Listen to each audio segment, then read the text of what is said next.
The views and opinions expressed on this program are those of the participants and do not reflect the views of BronxNet or the program underwriters.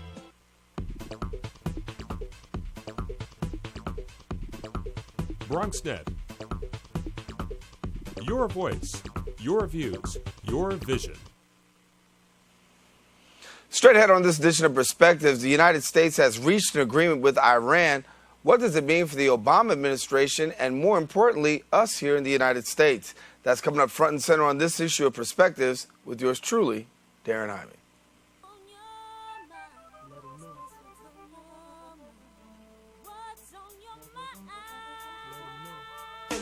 Relevant to life, you bring it to the table. Whether you make a move solo or a movement with a stable. No fables, just speak on your decisions. Cause in the long run, it's your voice, your views, your vision. Keeping it real with many messages for you to know. This ain't radio, but DJ runs the show. Entertainment, he rocks it. Politics, he locks it. The host with the most would handle any topic. Don't forget to share your perspective which shines a light. Cause it might make a difference in someone else's life. What's your perspective?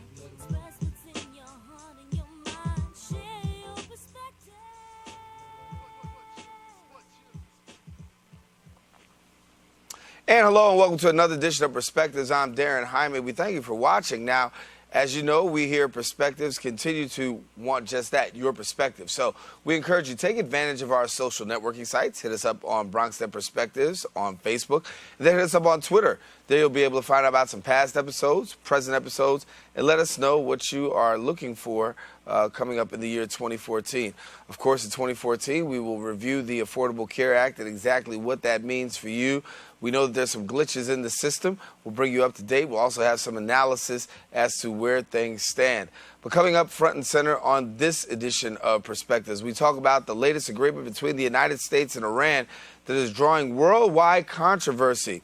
The two partnered in an agreement that has left Israel shaking its head and also pointing its finger. Joining us now in studio to talk a little bit about it are two very special people to us here. We got Brandon Bryce and Rich Valdez, who are you'll see their information at the bottom of the screen, and both of them very heavy as political contributors and analysts across this United States. Right. And thank you so much for sharing with us. My pleasure. So give us a little bit about this here. I'll start first with you, Brandon. The United States inks this deal with Iran. You've got a lot of people who are sitting back shaking their heads saying, what is America doing? And you think what? Well, I think people are saying, what has America been doing since 2008 when we have elected Barack Obama? I think the problem is that it's twofold. Number one, we've signed a deal with an enemy who has made it very clear that they are an enemy. I think the problem is that now an ally that we've had since 1945, the Prime Minister, Benjamin Netanyahu, is saying, wait a minute, you know, we thought that you actually supported the state of Israel. You know, we've supported Israel throughout the years. Many past presidents have supported the state of Israel. Now we're at a point where we finally are turning our backs and saying, you're on your own. The issue with that is that unilaterally across the country and across the world, we're looking at potential allies that now we may have to put in harm's way. Right now, if we look at the allies of Iran, you know, North Korea, Russia, and even other allies of Iran who are not necessarily in our best interest. And the issue is that if Israel strikes, what does that mean for the United States? If they strike, does that mean that the United States will actually have to be engaged in this conflict? Or does that mean that the United States, for the first time, will actually take a neutral approach in dealing with that particular conflict? And let's be clear. Many Jewish Americans who even reside in the United States are saying, wait a minute, you know, they supported Barack Obama in 2008 and in 2012. We could begin to see those numbers begin to dwindle over this conflict. The sincerity of Iran, Rich, is the question. People are saying Iran just isn't sincere. We've signed a deal with somebody that isn't sincere. Your thoughts on the sincerity in this whole deal? Listen, I don't think they're sincere. I think that we had Ahmadinejad. He steps down, or his term expires. We have the new guy, and he's portrayed as a moderate, but his campaign for president, death to the U.S., death to the U.S. We need to bring down the West, down with the infidels. That's not moderate, and it's definitely not an ally or somebody that you can reason with. So in my opinion, the president has erred on the side, not of caution, but of negotiating with terrorists. and it's a bad move. And we know that the Israeli Prime Minister Benjamin Netanyahu says, listen, you know what? You do what you're going to do. We're going to do what we need to do. He has sent some people over to the United States to look over the deal. What do you think right now is the state of affairs between the United States as well as Israel? Is the president able to even get a call in right now, given the fact that this deal is inked? Well, I think the issue is the fact that the president has failed to pick up the phone. I think Benjamin Netanyahu publicly has said, pick up the phone. Let's have a conversation. Let's talk about this deal. Let's talk about the state of Israel. The president has refused, for whatever reason that may be. I think what that means for the country is, we've signed a deal in agreement with a person with an entity that cannot be trusted. And let's be clear, this is the same entity that said, they wanted to wipe Israel off the face of the earth. Now, the issue with that is, well, that just happens to be one of our allies. So what message does that send across the world? Are we saying that we don't support our allies? And the bigger question is, looking militarily, we're overexpanded in terms of our military. We don't have the same budget that we had in previous years. And so what does that mean? If that does create a conflict, are we prepared to go to war? And I think that's the number one question for the United States. Should we have signed a deal so quickly is what people are saying, too, is the fact that what was the urgency in needing to come to an agreement right now? Well, the reality is that there is no urgency to sign a deal with Iran. There really isn't. Iran is not, because you lift sanctions on them, right. They're not going to stop building their nuclear arsenal. They're not, whether they say it or not, they never let the UN in. They've never wanted to play by the book. So this is, in my opinion, something to control gas prices. That was the upside of this deal. Okay, we're going to control gas prices. You know what? I will do my best to keep Israel at bay. At the end of the day, I think Obama is doing everything he can to avoid war. We're not going to war with Iran while Obama's president. We're not going to go to war with Israel either. They're not going to strike us. Nothing's going to happen. It's just a deal to maintain the status quo, but it was a bad one. Yeah, but when you talk about gas prices, look at this. I mean, what we're paying now is what we're paying now. How quick is America going to see a drop in gas prices? And is that going to be the caveat for, to be able to have success? Because obviously, when you look at most of Americans looking at this deal, I'll take my gas the way that it is rather than negotiate with a terrorist. I'm with you, but the reality is, I think when you're the president, and there's political repercussions, and I'm not saying Barack Obama himself, but there's an administration, there's advisors, and there's political people. And at the end of the day, he's got to finish his second term on a very high note. And it's not going to be with the Affordable Care Act. It may not be with immigration. So if we can finish up with a good economy, because we've gotten gas down, things are picking up, people are making more money, that might be the ticket for him to say, hey, I did what Brandon, I did. is this the situation of the economy? Is this the situation? I mean, because in essence, if I take Richard what he's saying and say, in order to help the economy, we've now got to solidify with Iran. It's interesting. I think it's been a failure probably since Obama's first 100 years. I think the first issue and let's start back from even going back into 2008. I think instead of focusing on the health care bill, he should have focused on the economy. That was the number one issue that most Americans care for. And when we even get into the Obamacare Act and we get into health care coverage, if you actually read the 2,000-page document that most of Washington didn't even read, it has very little to do with health care. It talks about insurance reform and access.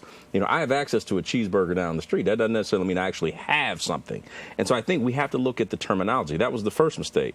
The second mistake, even when you talk about we've lost 5 countries that at one time may have not necessarily been the best allies, but we considered allies, Egypt being the number one. Now, my concern is the fact that now you have the Muslim Brotherhood infiltrating in 4 out of 5 of those nations. And the Muslim Brotherhood has made it very clear that they are anti-U.S. And so the fact that you've even sided with the deal with an organization that works with the Muslim Brotherhood, and I want to agree with my colleague on one thing, is that the new incoming president of Iran, his campaign was anti-American, period. So how can you push your allegiance or even sign an agreement with someone who has clearly made it known to the world that America is not their ally? We'll take a quick break and come back and continue our conversation. You're watching Perspectives. We'll be right back with more right after this.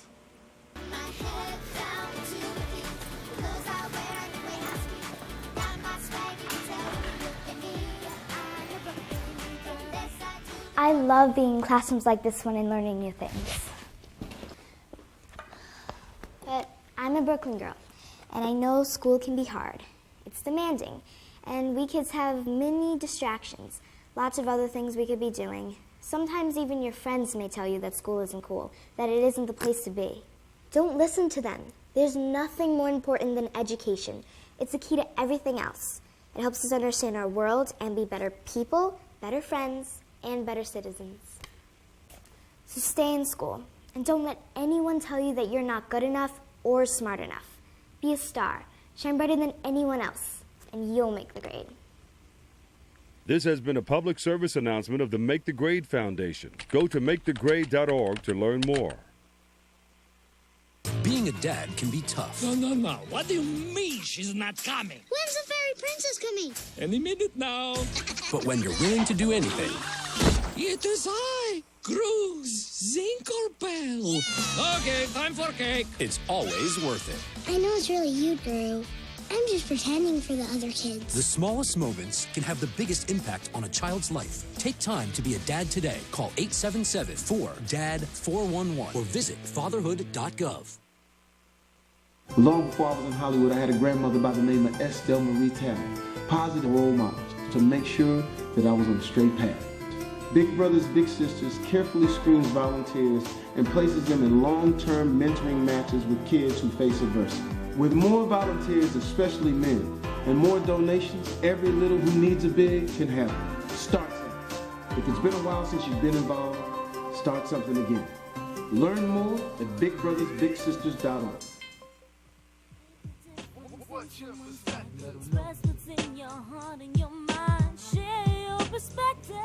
Continuing our political conversation here in studio, please be joined by Brandon Bryce and Rich Valdez as we were sharing a little bit about Iran in the last section. I want to just move real quickly before we talk about the local things and what's going on here locally. Give me a little bit of this perspective here about immigration. How does all of this going to play out with the immigration conversation that now needs to be had, given the fact that 2016 is around the corner? Well, I think, the fact that if there is a conflict, most people are not going to stick around to watch that conflict. They're going to try to reach out to family members here in the United States. And I think the immigration issue is a political one. I think it's going to be a major issue in 2016. And I think that now the issue is going to come down to if Boehner happens to still be the speaker, Republicans have got to get on this issue, and they've got to side with Democrats on this issue if they want to even be relevant for upcoming elections. I think the president, he needs the immigration. He's failed on the economy. He's failed on health care. It looks like he's failing on foreign policy if this conflict blows up.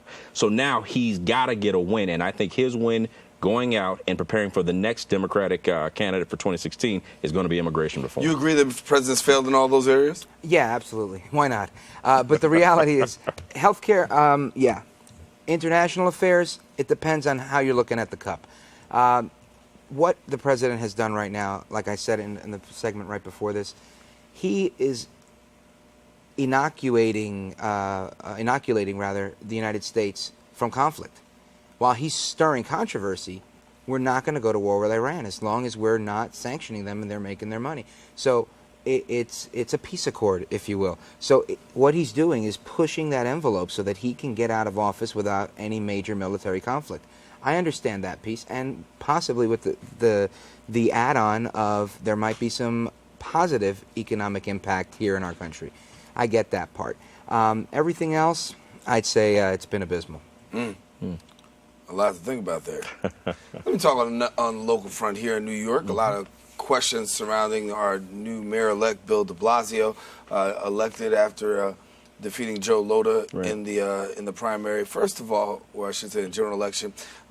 First of all, when we look at January, right around the corner, it seems as though we haven't heard much about what Mr. de Blasio plans on, or I should say Mayor de Blasio plans on doing with cabinet and staff. Well, Mayor-elect de Blasio, he hasn't been inaugurated yet. Yes. But I think it's telling. I think, looking at New York, it's been 23 years since we've had a Democratic mayor, which says something. It says that, do most New Yorkers feel more comfortable with a Republican, or in that case, Bloomberg's case, an independent, running City Hall.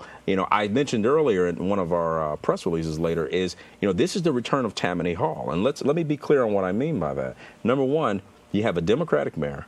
You have a Democratic public advocate. You have a Democratic attorney general. You have a Democratic Manhattan DA.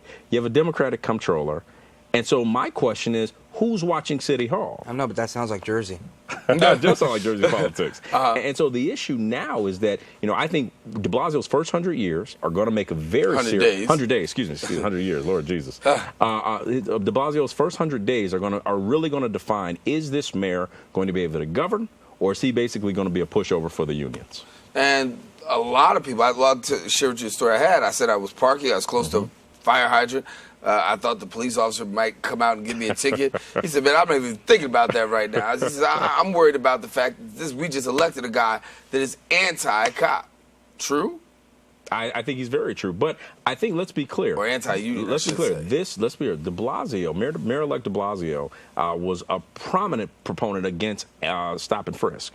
And the issue, and I've worked with community leaders, I've worked with even Ray Kelly on this issue. The issue is, well, if you're not in support of stop and frisk, if you're not in support of identifying crime before it happens, and I know it still has some challenges, then what is your solution? And this mayor-elect has still not given a solution. So if you don't have a solution to altering crime, then essentially, you're either with it or you're against it. He hasn't talked about his cabinet. He's not proposing any solutions. He's just been an advocate against a lot of things. So to me, that's the beginning of very non-transparent administration. I don't know what direction he's going in. I believe that New Yorkers have been satisfied with a Republican government. And it wasn't until Bloomberg turned and became independent and created this, in my opinion, illegal third term that people said, you know what, you're not very Republican. And he said, you're right. I'm an independent now. And I think it was that turned the New Yorkers away from it and said, I'm not going with a Republican again. I'm going to go with this guy. So now they've got de Blasio, in their opinion, the lesser of two evils. Let's see what happens. Mayor Bloomberg, upon his first entry into City Hall, did a lot of things. Changed City Hall around, changed his office style around, made people's offices more friendly or compatible. Does this go as a stark contrast to what we see with? Well, it's interesting. Like I mentioned, the return of Tammany Hall. I said that for a reason. The issue is now you have a full Democratic city. The Democrats control New York City. Let's just say that. And I'm not necessarily against that, but I think my concern is more, well, what's the accountability going to be? Is there going to be a mayor that he is literally going to be able to govern and do what's in the best interest of the city and not necessarily what's in the best interest of the unions? And let's be clear, Bill de Blasio is a union guy. That is how he got his start. And so the issue with that is, being a union, being even a New York City public advocate is much different than being the chief executive of the third largest budget in the world. And I think he's got to be prepared to go in and say, am I going to be Bill de Blasio, still the public advocate, or am I going to be Bill de Blasio, mayor of New York City? And I think that's going to make all the difference in the world. So as we look in January, what do you see happening around the corner? Well, I think to de Blasio's benefit, I'm a Jersey guy, and in Jersey, it's always been a one-party system up until Christie came around. So, it becomes easy for them to govern because these guys know each other. Bill de Blasio has been an operative in Democrat politics in New York City for 25, 30 years. He knows politics and he knows policy as public advocate. He's got not by my endorsement, but he has a guy that's very competent as controller who's got experience as the chief executive. I think he's got the right people around him, and I think it's his to ruin. If he decides to go in the wrong direction and make bad choices, it's not going to be for anybody's fault but his. How long before we see the real criticism start to come out against Mayor de Blasio? For the president, it took a little while. The fact that I think now Democrats have control of City Hall, I think he has maybe a 2 to 3 month more extension than a Republican would. I think a Republican in New York City, you're going to hear, the New York Times is going to go in and start coming up with criticisms on day one. I think de Blasio, like I mentioned, has 100 days to prove can he effectively lead this city.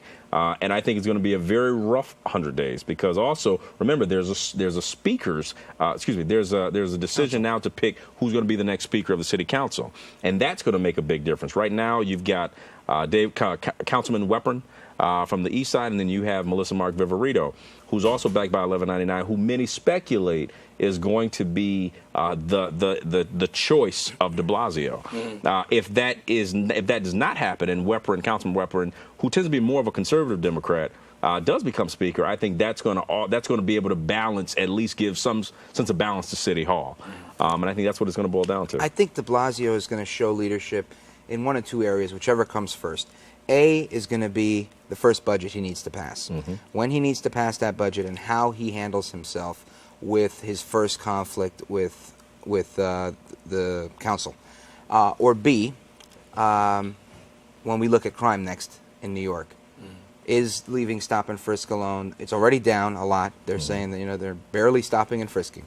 So let's just see what happens with murder rates and crime rates. If they go on the rise, it's egg on the face. How important is it for it to come up with an alternative? Because I've talked to several people who say, listen, you know what? It's one thing to be anti-stop and frisk, but be pro an alternative. Have an alternative there. Is he going to need to come out with an alternative in order for him to be successful? Well, he hasn't, but I think he hasn't. But the question is, will he have to at some point in his? He hasn't yet.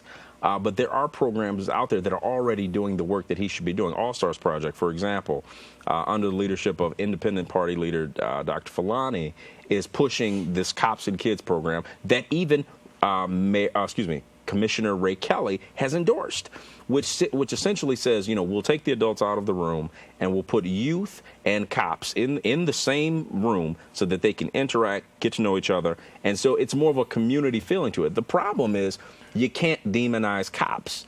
And I think the issue with Mayor-elect de Blasio is that if it's interpreted that he is not necessarily in full endorsement of the NYPD, then I think that could be some problems down the line with stop and frisk. I don't know if these community affairs things are going to make a difference. You put cops in a room with kids, that's fantastic. I did it when I was a kid. I loved it. But the reality is I was in school. Kids that are not in school, kids that are older that are not in school, education, he's got to get out in front of this. Nothing's happened in New York. Everything that Bloomberg promised on education never happened. Joel Klein, I don't think he did what he needed to do. Going with the most recent chancellor, too little too late. He needs to really pick the right guy to be on board. That, I think, is going to be his first pick and his most important pick because all eyes are on New York when it comes to education. Are we going to see educational reform? Because given the fact that Bloomberg administration's mantra in the eyes of some is close, close, close, are we going to see some sort of strong educational reform out of de Blasio? It's interesting. It's funny you say that because I know they were talking about who would be the candidate to be the next New York City Education Schools chancellor. I think that's going to be not only his most important pick, but I think that's also going to set the tone for how he's going to govern. And the issue with that is that now, education is no longer just a partisan issue. Now Democrats and Republicans are in support of quality-based education, the charter school movement being one. And so I think if he does not pick the right person with the right background, or a person who actually understands educational reform and is willing to go against the U of T, then I think he's going to have some challenges. But let's be clear, the U of T was one of the biggest supporters of de Blasio. So to get in, to become mayor, and to say, well, we're not necessarily going to go the direction of the U of T, I think already that's going to be a controversy that's going to start coming into the mayorship on day one. I want to talk about New Jersey for a second since I got you here. Listen, Newark was without a mayor. Give me some update. Yeah, well, it's funny. I had a good conversation about that with Brandon on the phone. That would have been great for TV. Right. What's going on in Newark. Newark is a really interesting microcosm of New Jersey, and its politics are unique. It's not New York City. It's got a fraction of the people, but the politics are amplified. So it's fascinating. But right now it's up for grabs. Newark's been without a mayor for a while because there's been a big campaign for the Senate, and now Booker is in the Senate. Their election's coming up next year, early in spring, And I think, if I had to predict it today, I'd say Councilman Anibal Ramos is probably going to be the winner of that mayoral election. I think Councilman Ras Baraka is a fantastic candidate and a good friend. However, I just don't know that he's going to be able to get the traction he needs to go against the machine politics of Newark, where it's not just the North, if you're familiar with Newark, but it's, I'd say, the 75% of Newark is going to be supporting Ramos. I got to take a quick break. I got to get Brandon's take on this, but he gets a commercial to get his speech together. Be right back. Did you know that getting up and getting active for just 60 minutes a day is all it takes to help you get stronger, look better, and feel great? Or that fresh fruits and veggies aren't just healthier and crunchier, they can taste better too? Eating better and getting more active is easier than you think. Yeah! Keep watching for some fun and easy ways to discover the magic of healthy living in your life. America. Let's get healthy together!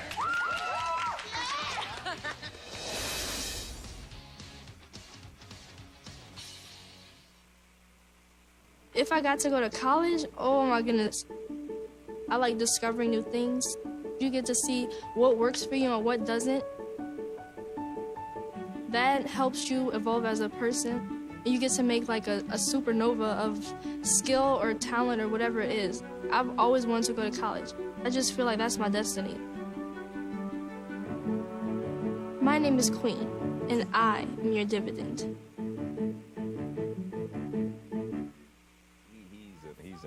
I want to get our comments from Brandon Bryce, continue where we just picked up, talking about Newark's situation. Let me let you in there before we get out of here.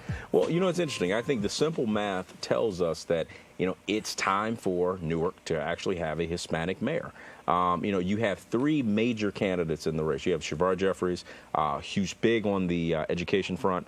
You have Ras Baraka, who's literally got all of the community support in the South Ward. And then you've got Anibal Ramos, who's backed by many of the bosses and has been seen as a prima donna to the seat, if you will. He's a guy who came up in Cory Booker's shadows, if you will. And I think now, looking at the numbers and just the time where Hispanics are becoming more political, Anibal Ramos may be the man for the job. It's really interesting stuff there. Where do we see things play out? We got a couple more. We've just got about a month left here politically. Anything that you can see major happening before the end of the year? Well, it's interesting. I think the biggest thing to watch is that, first of all, I think the Newark's mayor race is very interesting because if Anibal does win, I think what you're beginning to see is an emergence of Hispanic and Latino leaderships over major cities. Mayors, we still don't have a Hispanic governor. Well, actually, we have two. We have two. Give me a little Hispanic time. Give me a little time. Rich, real quick. Yeah, no, I didn't mean here. I meant give me time for the Hispanic governor. No. Right? I'm on the same track with Brandon. I think there's a lot of changes going down in New Jersey. Similar to New York, there's been a lot of shuffling around, a lot of things. And there's two big issues there, education and crime. Whoever can really nail it and convince the people that we're going to make things better for Newark on education and crime, they're going to take it. Rich Valdez. That's right. Brandon Bryce, good to have you. All right. Thank you. Thank you for coming and sharing your perspective. And we thank you for listening to Perspectives and watching. We want to thank all of our guests for joining us here. And, of course, now if we want to tell you that if you want to check out more issues of Perspectives, check us out. You can catch us here on BronxNet Channel 67. Also, you can check us out on Twitter, Facebook, and find out about about the show and really what you have to say about it, because obviously your perspective means a whole lot in this debate. Stay tuned to us in January. More information about the Affordable Care Act and how it affects you. That about wraps it up for this edition of Perspectives. I'm Darren Hyman. Until next time we meet, stay safe, share your perspective with somebody else. It just might make a difference in their life. Take care.